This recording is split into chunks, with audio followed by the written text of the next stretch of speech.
ಆದಿ ಆಧಾರವಿಲ್ಲದಂದು ಹಮ್ಮು ಬಿಮ್ಮುಗಳಿಲ್ಲದಂದು ಸುರಾಳ ನಿರಾಳವಿಲ್ಲದಂದು ಶೂನ್ಯ ನಿಶೂನ್ಯವಿಲ್ಲದಂದು ಸಚರಾಚರವೆಲ್ಲ ರಚನೆಗೆ ಬಾರದಂದು ಗುಹೇಶ್ವರ ನಿಮ್ಮ ಶರಣನುದಯಿಸಿದನಂದು.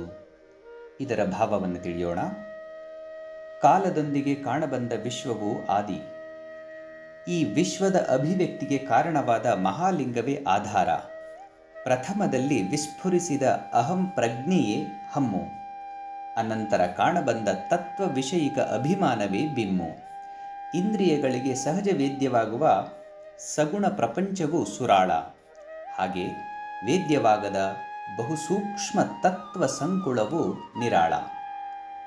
ವ್ಯಷ್ಟಿಗತ ಜೀವಚೇತನವು ಶೂನ್ಯ, ಸಮಷ್ಟಿಗತ ಜೀವಚೇತನವು ನಿಶೂನ್ಯ. ಜೀವ ಪ್ರಪಂಚವು ಸಚರ, ಜಡವಾದ ಭೌತ ಪ್ರಪಂಚವು ಅಚರ. ಇವು ಒಂದೂ ಇಲ್ಲದ ಪರಮ ಮೂಲ ವಸ್ತುವು ಪರತತ್ವ ಪರಬ್ರಹ್ಮ. ಅದು ಕಾಲ, ದೇಶ, ವಸ್ತು, ಅವಸ್ಥೆ ಮತ್ತು ಸಂಬಂಧಗಳಿಗೆ ಅತೀತ, ಮೀರಿದ ಸತ್ಯ.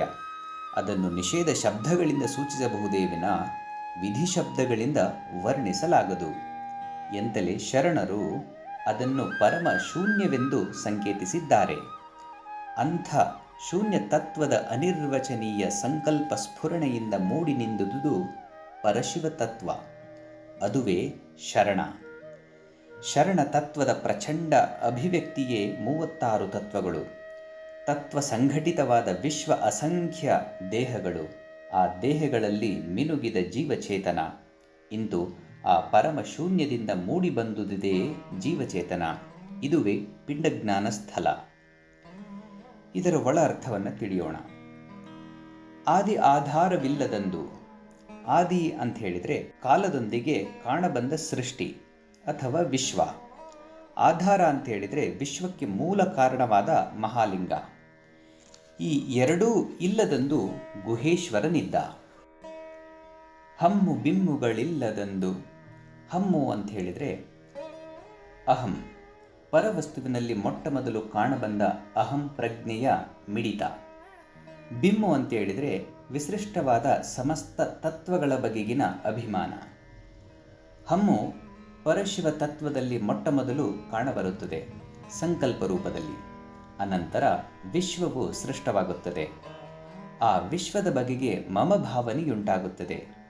ಅಹಂಭಾವ ರೂಪವಾದ ಹಮ್ಮು, ಮಮ ಭಾವ ರೂಪವಾದ ಬಿಮ್ಮು ಎರಡೂ ತಲೆದೋರುವ ಮುಂಚೆ ಇರುವುದು ಪರವಸ್ತು.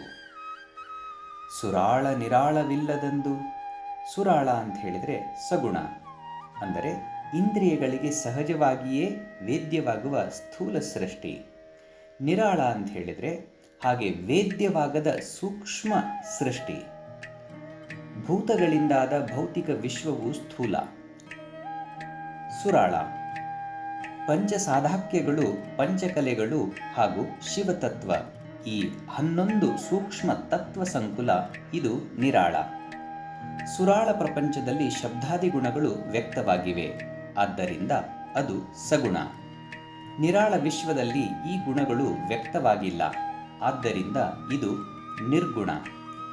ಈ ಸುರಾಳ ನಿರಾಳವಿಲ್ಲದಂದು ನೆಲೆಸಿಹುದು ಪರವಸ್ತು. ಶೂನ್ಯ ನಿಶೂನ್ಯವಿಲ್ಲದಂದು. ಶೂನ್ಯ ಶಬ್ದವು ಜಡ ವಿಲಕ್ಷಣವಾದ ಚೈತನ್ಯ ದರ್ಶಕ. ಈ ಚೈತನ್ಯವು ವ್ಯಷ್ಟಿ ದೇಹಗತವಾಗಿದ್ದರೆ ಶೂನ್ಯವೆನಿಸುತ್ತದೆ, ಸಮಷ್ಟಿ ದೇಹಗತವಾಗಿದ್ದರೆ ನಿಶೂನ್ಯವೆನಿಸುತ್ತದೆ. ಅಂದರೆ ಜೀವನು ಶೂನ್ಯ, ವಿಶ್ವಾಭಿಮಾನಿಯಾದ ಶಿವನು ನಿಶೂನ್ಯ. ಪರವಸ್ತುವಿನಲ್ಲಿ ಇವೆರಡೂ ಇಲ್ಲ. ಸಚರಾಚರವೆಲ್ಲ ರಚನೆಗೆ ಬಾರದಂದು. ಜೀವ ಪ್ರಪಂಚವು ಸಚರ, ಜಡ ಪ್ರಪಂಚವು ಅಚರ. ಈ ಎರಡೂ ಪ್ರಪಂಚಗಳು ರಚನೆಗೆ ಬರುವ ಮುಂಚೆ ಅನಂತವಾಗಿ ನೆಲೆಸಿದುದು ಗುಹೇಶ್ವರ ಸತ್ಯ. ಗುಹೇಶ್ವರ ನಿಮ್ಮ ಶರಣನುದಯಿಸಿದನಂದು. ಏನೇನೂ ಇಲ್ಲದ ಅಂಥ ಪರಮ ಸತ್ಯದಿಂದ ಮೊಟ್ಟ ಮೊದಲು ಸ್ಫುರಿಸಿದುದು ಪರಶಿವ.